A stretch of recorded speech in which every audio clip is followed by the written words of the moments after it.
Est-ce que tu peux revenir pour Melty Campus sur ton parcours? J'ai été écarté gentiment du système scolaire à 16 ans par mes professeurs qui pensaient que j'étais un mec manuel, pour pas dire autre chose parce qu'ils aimaient pas dire autre chose. Et donc j'ai fait un BEP électricien à Lyon, à Oulin même, à côté de Lyon, et je suis rentré après en bac pro informatique en alternance à la SNCF. Et donc mon parcours était simple, en fait en 2010 sur un coup de tête on a monté Lulu Frenchy en un mois avec deux autres amis qui sont plus avec moi aujourd'hui parce qu'en fait on a eu des difficultés financièrement. Et aujourd'hui, bon, bah, Lulu Frenchy a plus de 2 ans, ça se porte plutôt très bien. On a sorti des nouveautés sur le site internet pour les clients, donc le fameux lab où vous pouvez créer votre paire lunettes et la recevoir le lendemain partout en Europe. Et aujourd'hui, moi, c'est des choses qui me touchent, de pouvoir aider un jeune à s'en sortir et l'aider à faire prendre confiance en lui en fait. Et c'est vraiment un truc que je fais avec plaisir. Et aujourd'hui, je donne du temps dans les écoles et choses comme ça pour vraiment que les jeunes puissent en fait s'exprimer et pas pas subir ce qu'on fait à l'école. Plus particulièrement aux étudiants, comment tu t'adresses à eux? Grâce à des conférences, tu te rends dans les universités, dans les écoles.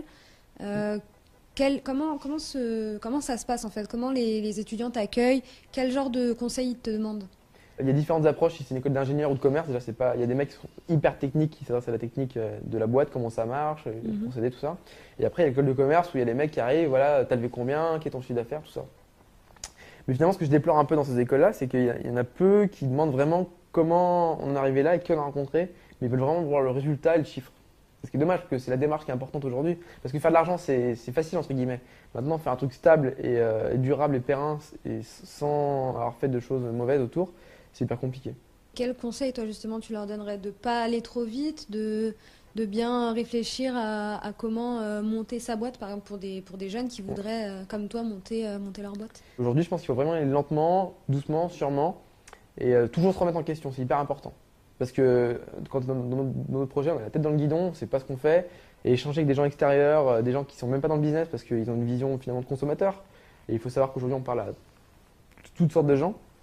Il faut vraiment se recentrer, se poser des questions tout le temps, tous les mois refaire un point, pas hésiter à tout changer à partir de zéro, parce que finalement, c'est comme ça qu'on avance. Tu trouves qu'aujourd'hui, on n'est pas assez bien dirigé vers ce qu'on pourrait faire? Ouais, je pense qu'il faut retailler la taille des formations et être finalement être honnête en fait. Dire bah voilà, il y a des trucs qui s'embauchent plus. C'est comme à l'époque, il y avait des intervenants qui étaient payés pour venir dans les écoles dans ma génération pour faire des BEP chaudronnerie. En disant mais vous sortez, vous êtes à 2000 € tout de suite. J'ai des potes qui se sont fait avoir. Hein. Aujourd'hui, ils gagnent zéro, ils sont au chômage. Ils sont caissiers, livreurs, des choses comme ça. Et en fait, c'est vraiment des histoires de lobbying d'État sur des métiers, des politiques qui espèrent qu'un truc va se lancer, mais en fait, la crise est arrivée, tout le monde s'est cassé la gueule. Et aujourd'hui, je pense qu'il faut faire les meilleures formations possibles, être le meilleur de soi-même, être le meilleur tout court. C'est un peu élitiste ce que je dis, mais finalement, on prend le meilleur ou le mec qui a des contacts. À défaut de contact, soyez le meilleur. En fait, c'est tout ce que je peux vous dire. Mais je pense oui, qu'il y a vraiment un réel problème sur l'orientation parce qu'on sort à 23 ans, au bout d'un bac plus 5, on se dit, bah, en fait, non, je me suis fait avoir, quoi. Et c'est pareil pour les écoles privées, parce qu'il y a des écoles où on rentre sans sélection, parce que vous payez en fait. Et c'est un business, et je trouve que l'éducation doit pas être un business finalement.